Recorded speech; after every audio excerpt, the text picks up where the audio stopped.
Табиатка аяр мамиле жасоо. Бардыгыбыз эле таза аба менен дем алгыбыз, таза шаарда жашагыбыз, табигый азыктар менен тамактангыбыз келет. Бирок булардын бардыгы милдеттүү түрдө болушу керек деп эсептеп алып, аларды сарамжал пайдалануу жана көбөйтүү өзүбүздөн көз каранды экендигин түшүнө бербейбиз. Акыркы жылдары Кыргызстандын көпчүлүк шаарларынын абасынын сапаты начарлап кетти. Мунун себеби адам ишмердигинин айынан пайда болгон зыяндуу заттар. Буга транспортты да, жылытууну да жана башка факторлорду да киргизсек болот. Албетте, булардын айрымдарын жоюу же ордуна альтернатива табыш узак убакытты талап кылган оңой эмес маселе. Бирок биз бүгүнтөн тарта бул көйгөйгө аң сезимдүү мамиле жасап, мисалы, ишембиликтерде куураган жалбырактарды өрттөбөй койсок болот. 1 тонна куураган чөп чаар жалбырак күйгөндө абага түтүндүн болжол менен 9 килограмм микробөлүкчөсү тарайт. Анын курамына чаң, азот окиси, ис, оор металлдар жана бир катар канцерогендик бирикмелер кирет. Жалбырак менен кошо башка таштанды да күйүп кетиши мүмкүн. А бул абанын булгануусун ого бетер күчөтөт. Жалбыракты жана куураган чөптү өрттөө ден соолукка эле зыянын тийгизбестен башка да кесепеттерге алып келет. Кургак жалбыракты өрттөгөндө аны менен кошо анда кыштаган пайдалуу курт-кумурскалар да кошо күйүп жок болот. Топуракка да зыян келип, топуракты түзүүчү микроорганизмдер да өлүп жок болушат.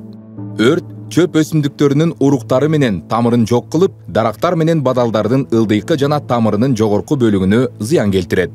Үйдүн алдындагы чөптү же аңыздардагы маяны күйгүзгөндө турак үйлөрдүн өрттөнүп кетүү коркунучу бар. Ошондуктан, эгерде ишембиликте кургак жалбырак менен таштанды топтолуп калса, аларды өрттөбөстөн таштанды салуучу контейнерлерге алып барып салыңыз. Бирөөнүн жалбыракты өрттөп жатканын көрүп калсаңыз, бул тууралуу чоң адамдарга билдириңиз. Алар өз кезегинде мыйзам бузуучу тууралуу компетенттүү органдарга билдириши керек. Кургак чөптү өрттөө да мыйзам бузууга жатат. Көпчүлүгү жазында кургак чөптөн ушинтип арылууну каалашат. Бирок мындай атайын өрттөөнүн кесепети экосистеманын бузулушуна, жан-жаныбарлардын, курт-кумурскалардын, куштардын жок болушуна, токойлордун өрттөнүп кетишине жана шаарларды ыш басышына алып келерин ойлошпойт. Албетте, кээде кокусунан эле өрттөнүп кетиши да мүмкүн. Кээде өрттүн чыгуусуна өчүрүлбөй ыргытылган тамекинин кичинекей калдыгы да себепкер болуп калат. Мындай кырсыкты минималдаштырыш үчүн от менен абайлап иш кылыңыз. Жаккан отту кароосуз калтырбаңыз.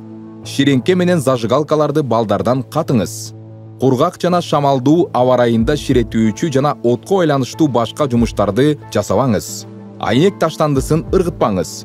Бөтөлкөлөр линза катары иштеп кетип, өрттүн чыгуусуна себепкер болушу мүмкүн. Эгер чөп күйүп жатканын көрүп калсаңыз, бул тууралуу чоң кишилерге айтыңыз же 112 бирдиктүү кызматына чалыңыз. Жаратылыштагы таштандыны жыйноо темасына өзгөчө токтоло кеткибиз келет. Жаратылыш койнунда ага зыян келтирбестен шишкебек жасап жештин бир нече эрежеси бар.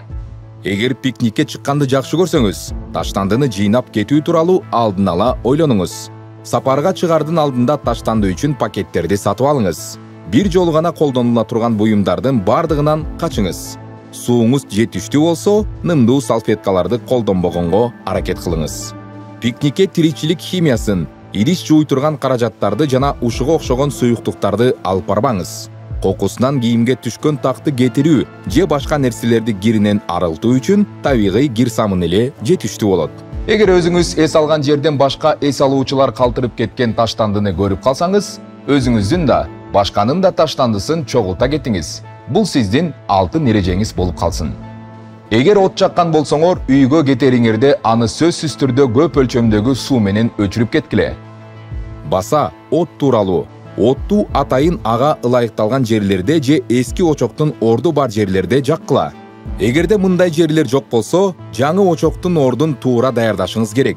Жерди күрөк же колдо бар башка курал менен казуу керек. Отун катары эч убакта дарактардын жаңы эле сындырып келген же аралап келген бутактарын пайдаланбаңыз. Отунду үйдөн эле камдай келиңиз. Дарактарга жана бадалдарга зыян келтирүүгө, бутактарын сындырууга, кабыгын кескилөөгө кескин тыюу салынат. Дарак тирүү организм болгондуктан мындай иш-аракеттерден өлүп калышы мүмкүн. А биз 1 мүнөт мурда эле адамдын таза абага болгон муктаждыгы тууралуу айтып жатканбыз. Bir жылда 1 гектар жердеги бактарак атмосфераны 3,6 тоннага барабар көмүр кычкыл газынан куткара турганын эстен чыгарбашыбыз керек. Өсүмдүктөргө эле эмес, канаттуу куштарга да, жаныбарлар менен курт кумурскаларга да аяр мамиле жасаш керек. Мисалы, көпөлөккө суктануу үчүн сөзсүз эле аны кармап алып, өлүмгө кириптер кылыш керек эмес. Кызыккандыктан кумурсканын уюгун чукулап бузгандык да жакшы эмес. Биздин дүйнөдө тең салмактуулук бар. Анын бузулуусу артка кайтаргыс кесепеттерге алып келиши мүмкүн. Дал ошондон улам өсүмдүктөргө, жерге, жапайы жана үй жаныбарларына аяр мамиле жасашыбыз керек.